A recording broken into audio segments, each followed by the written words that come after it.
अगला है विधि के समक्ष समानता। ये है 14 में। किसमें है? 14। बड़ा इंपॉर्टेंट है, याद रखोगे। इसको हम तोड़ दिए हैं जानबूझ के ताकि पढ़ने में आसानी हो। 14 में दो चीजों का चर्चा किया गया, विधि के समक्ष समानता और कानून का समान संरक्षण। ये दोनों शब्द याद रखने जरूरी है तुमको। कानून के समक्ष समानता और कानून का समान संरक्षण। बहुत पेचीदगी में नहीं घुसेंगे, दो दो लाइन दोनों के बारे में बोलेंगे, तो याद रखना। जो हम कीवर्ड बताएंगे बस उतना पे ध्यान देना।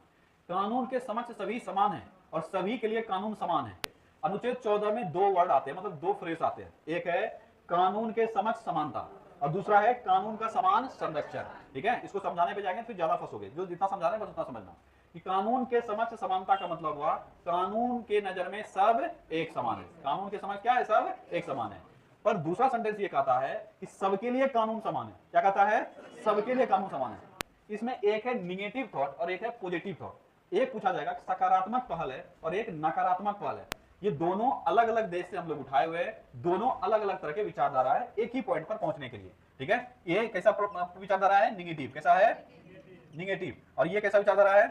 पॉजिटिव। ठीक है, पॉजिटिव। ये कहां से लिया गया है? ब्रिटेन से। कहां से लिया गया है? ब्रिटेन से। और ये कहां से लिया गया है? यूएसए से। ठीक है, इतना सा चीज याद रखना। चलो अगला आओ 15 पर। अनुच्छेद 15। अनुच्छेद 15 और 16 ये दोनों बहुत बढ़िया अनुच्छेद है और बहुत घटिया अनुच्छेद भी है एग्जाम पॉइंट ऑफ व्यू से।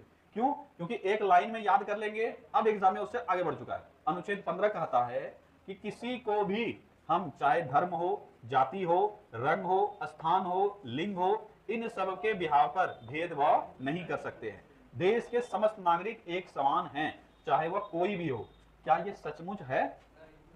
सामाजिक तौर पे नहीं, कानूनी तौर पर, संवैधानिक तौर पर क्या ये सचमुच है? आंसर है नहीं।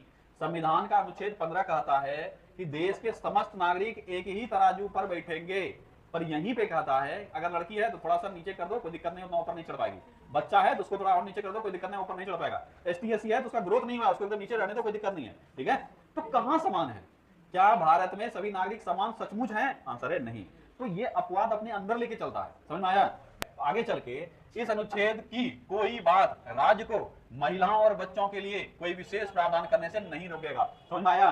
कि सबको समान तो है, पर हम ये कह रहे हैं कि कुछ लोग को अलग से नजरिए से देख सकता है राज्य, कोई दिक्कत नहीं है उसके उत्थान के लिए। उसमें मुख्य रूप से महिला और बच्चों को। किसमें? 15(3) में। किसमें कहा गया है? 15(3). और एग्जाम में हम यही सब पूछता है। ठीक है, तुमसे पूछा जाएगा कि बताओ 15 किस अनुच्छेद में आरक्षण की चर्चा की गई है।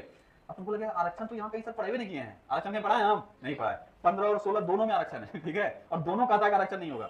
ठीक है, ये दोनों क्या कर रहा है? सभी समान है, सबको अवसरों की समानता। 16 में क्या है? अवसरों की समानता। पर वहीं नीचे कह देता है अगर एसटी है तो दे दो 10 सीट अलग से। क्या दिक्कत है? कहां समान हुआ भाई? कह दिया समानता। इससे बढ़िया आरक्षण ही डायरेक्ट लिख देते, लेकिन